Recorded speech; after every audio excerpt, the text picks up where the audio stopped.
Welcome.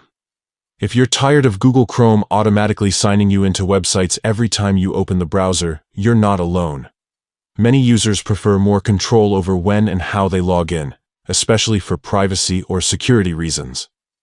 Today, I'll walk you through the updated steps to disable auto sign-in in Google Chrome, making sure you stay in charge of your browsing experience. Let's get started. First, open Google Chrome on your device.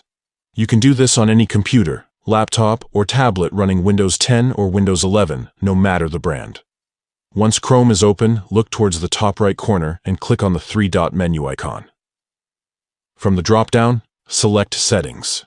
This will take you to the main settings page, where you can customize your Chrome experience.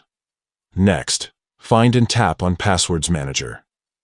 This section is where Chrome stores and manages all your saved passwords, making it the place to control auto sign-in features. Now, in the Passwords Manager, look for the Settings option. Tap on it to reveal more controls related to how Chrome handles your saved passwords and sign-ins.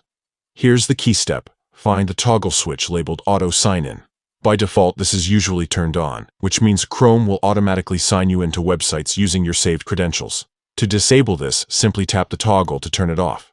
Once you've done this, Chrome will stop automatically signing you into websites. Instead, you'll be prompted to enter your password or choose your account each time you visit a site where you've saved login details. This gives you more privacy and control, especially if you share your device or use multiple accounts. That's all it takes. With just a few taps, you've disabled auto sign-in in Google Chrome. If you ever want to turn this feature back on, just follow the same steps and toggle auto sign-in back to on. Thanks for watching. If you found this guide helpful, don't forget to like and subscribe for more quick tech tips. Stay safe, and see you next time.